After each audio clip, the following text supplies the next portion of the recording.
Hey guys, welcome to another new video and good afternoon. आज की video में हम लोग आज पढ़ने वाले हैं remedies of a Muslim women to recover dower. तो मुस्लिम वुमेन के पास क्या क्या ऑप्शंस है, क्या क्या रेमेडीज है to recover dower from her husband. Last video में मैंने आपको बताया था कि what are the different types of dower और मेहर। तो चलिए स्टार्ट करते हैं आज का video. So what are the remedies of a Muslim women to recover dover? The right to dover is an inherent right of every Muslim wife. हर एक मुस्लिम wife के पास एक राइट है, इनहेरेंट राइट है कि वो डोवर को रिकवर कर सकती है, कलेक्ट कर सकती है फ्रॉम हर हस्बैंड। ठीक है, बिफोर और ड्यूरिंग और after the marriage. But unless this right is effectively enforced, जब तक कि ये जो राइट ऑफ डोवर है, जब तक कि ये right of Dover effectively enforce नहीं किया जाता, तो ये तो कोई काम का है नहीं मुस्लिम वाइफ के लिए। यहाँ पे मुस्लिम वुमेन का मतलब मुस्लिम वाइफ आप समझ सकते हो या फिर विडो समझ सकते हो। अंडर मुस्लिम लॉ के under following means of enforcement of the right to dower are available to a wife और विडो। तो मुस्लिम लॉ के अंडर ये तीन ठो मैंने लिखा है वेज या फिर रेमेडीज जिसके through right to dower enforce किया जा सकता है। किसको मिलेगा? Which is available to a wife और अ विडो। विडो मतलब जिसके हस्बैंड मर गए। तो ये पहला आता है refusal of conjugal rights. Second है इन्फोर्समेंट ऑफ डोवर एज डेब्ट। थर्ड है विडोज राइट ऑफ रिटेंशन। तो ये हर एक मैं आपको डिटेल में आपको अच्छी तरह बताऊंगा। तो पहला है refusal of conjugal right before consummation of the marriage. मतलब शादी मतलब निकाह होने से पहले, बिफोर कंजम्मेशन, कंजम्मेशन मतलब मेकिंग मतलब रिलेशनशिप में एंटर करना या फिर मैरिज में एंटर करना। Before entering into the marriage the wife is entitled to deny cohabitation. मतलब निकाह होने से पहले wife is entitled to deny cohabitation, मतलब कोहैबिट रहना with husband, to the husband, cohabitation to the husband till he gives till her husband gives her prompt dower. Prompt dower क्या होता है मैंने आपको लास्ट वीडियो में बताया। प्रॉम्प्ट डोवर मतलब मुआज्जल, दैट इज टू प्रोसीड, मतलब ऑन डिमांड में मतलब डिमांड कर रही है, वाइफ डिमांड कर रही है कि मुझे डोवर दो, अपने हस्बैंड को डिमांड कर रही है। It is to be noted that under Muslim law a husband has right to. Muslim law के अंडर ये भी नोट किया जाता है कि कोई भी एक हस्बैंड के पास राइट है to cohabit, to live with his wife and she can not refuse the same without any reasonable cause या excuse. Okay, but non payment of prompt dower before consummation is a lawful justification for the wife to refuse cohabitation. पर अगर prompt Dover को अगर payment नहीं किया, मतलब husband ने Dover नहीं दिया अपने वाइफ को before consummation of a marriage, तब ये जो वाइफ जो रिफ्यूज कर रही है to cohabit with her husband, तो वो एक लॉफुल जस्टिफिकेशन बोला जा सकता है।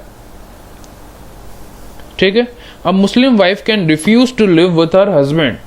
मुस्लिम वाइफ है वो रिफ्यूज कर सकती है to live with her husband और and refuse to him the sexual intercourse so long as the prompt dower is not paid to her. मतलब कि मुस्लिम वाइफ जो है वो रिफ्यूज कर सकती है कि वो हस्बैंड के साथ ना रहे या फिर सेक्सुअल इंटरकोर्स में एंटर ना करे जब तक कि उसको प्रॉम्प्ट डोवर उसको नहीं मिलता, पेमेंट उसको नहीं मिलता। ओके, अब हम लोग आते हैं next, enforcement of dower as डेब्ट where the marriage has been consummated. जहां पे निकाह या फिर मैरिज जो है एंटर हो गया, मतलब मैरिज हो गया, निकाह हो गया, the wife cannot enforce her claim. Wife जो है वो इन्फोर्स नहीं कर सकती है अपना claim by refusing conjugal rights to the husband. In such a situation, उस सिचुएशन में जहां पे wife cannot enforce, where wife cannot enforce her claim by refusing conjugal rights to the husband, in such situation the wife can recover her unpaid dower by maintaining तब उस situation में जहाँ पे wife जो है अपना क्लेम नहीं enforce करा सकती, तब वो wife can recover the unpaid, जो डोवर अनपेड रह गया है और मतलब हस्बैंड ने पेमेंट नहीं किया है, तो वो कोर्ट में एक्शन ला सकती है, फाइल कर सकती है, पिटिशन फाइल कर सकती है.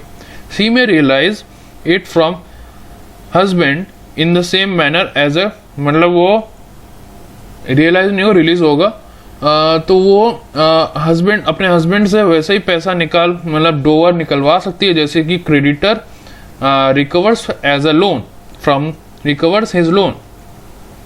इफ द अगर हस्बैंड मर जाता है तो widow is entitled to recover the amount by filing a suit against the legal heirs of the deceased husband.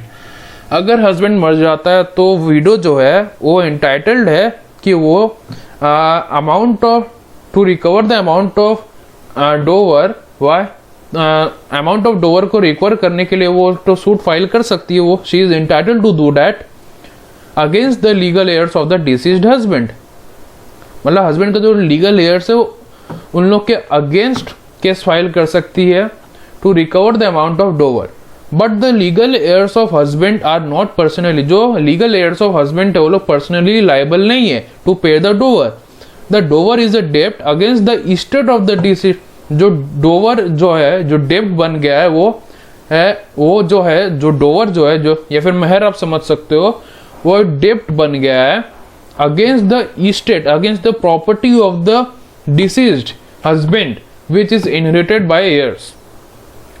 Okay, अब हम लोग आते हैं last, widows right of retention. अब विडो का एक और राइट है रिटेंशन का. After the death of husband, मतलब हस्बैंड के डेथ के बाद, हस्बैंड मर गया, the most effective method of enforcement of Dover, जो एकदम मोस्ट इफेक्टिव मेथड है किसी भी डोवर को इन्फोर्स करने के लिए, is the exercise of right of retention. Right of retention Muslim wife use कर सकती है, एक्सरसाइज कर सकती है to recover her dower. A widow whose dower remains, कोई भी एक विडो है, मतलब after the death of the husband, a widow whose dower is unpaid या फिर remains unpaid has a right. तो जो विडो है उसके पास राइट आएगा to retain the properties of the husband. Husband का जो भी प्रॉपर्टीज है, इस्टेट है, तो वो उसको रिटेन कर सकती है, अपने पास रख सकती है टिल हर डोवर डेब्ट इज सेटिस्फाइड. जब तक कि, कब तक वो रख सकती है, जब तक कि उसका डोवर डेब्ट जो है सेटिस्फाई नहीं हो जाता. ठीक है, अनपेड से मतलब जब तक वो लेना चाहे वो ले सकती है, जब तक कि उसका डोवर डेब्ट is satisfied. This right is termed as the right of retention. इसी राइट को राइट ऑफ रिटेंशन को भी बोला जा सकता है. In lieu of unpaid dower and it is available to a widow. ये विडो का अवेलेबल है whether there is any agreement between the parties for this or not. पर इसमें कोई फर्क नहीं पड़ता अगर कोई दोनों पार्टी, मतलब वाइफ और हस्बैंड के बीच में ऐसा कोई एग्रीमेंट है कि नहीं है कि ये राइट अवेलेबल होना चाहिए कि नहीं, ऐसा कोई जरूरी नहीं है. This right is exercised against the creditors if any of her deceased husband.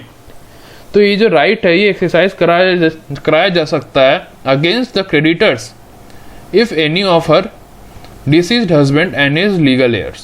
The legal heirs of the husband cannot get position.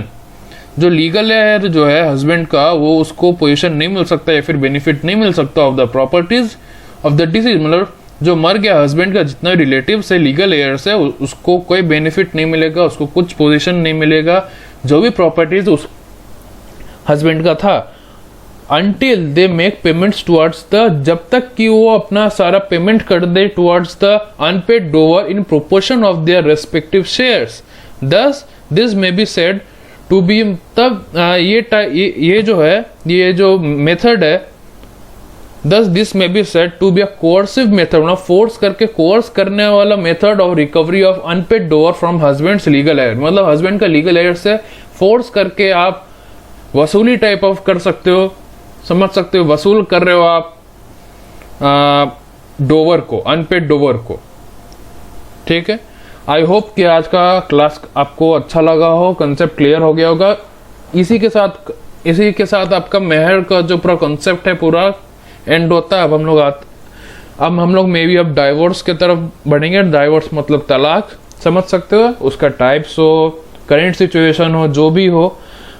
मैं अगले वीडियो आप stay tuned for more such videos. और अगर कोई डाउट आता है, कोई कमेंट, अगर कोई डाउट आता है तो आप कमेंट सेक्शन में आप बोल सकते हो। आप हमको related to Muslim law, sources, marriage, अभी जो मैं आपको बता रहा हूँ वो सब चीज़, मेहर हो, इससे भी रिलेटेड कोई डाउट्स है तो आप हमको बोल सकते हो। या फिर कॉन्ट्रैक्ट, इंडियन कॉन्ट्रैक्ट एक्ट का मैंने लेक्चर दे दिया है इन हिंदी, उसका प्लेलिस्ट आप मेरे चैनल में जाके खोल के देख सकते हो पूरा। या फिर हिंदू लॉ के ऊपर कोई डाउट्स आता है, वीडियो देख लो आप, अगर आपने अभी तक नहीं देखा है तो। अगर कोई डाउट आता है, कोई क्वेरी है या फिर कोई फीडबैक देना है अगर आपको, आप देख सकते हो कमेंट सेक्शन में बेझिझक। और लाइक कीजिएगा, सब शेयर कीजिएगा ताकि आपके फ्रेंड्स लोग, फैमिली लोग, उन लोग को भी नॉलेज मिलता रहे लॉ के बारे में। और सब्सक्राइब ज़रूर कीजिएगा ताकि आपको लेटेस्ट वीडियोस मिलते रहे। और बेल आइकन दबाना मत भूलिएगा ताकि आपको लेटेस्ट वीडियोस का नोटिफिकेशन मिलते रहे। तब तक के लिए बने रहिए मेरे साथ और stay safe and stay at home. Thank you.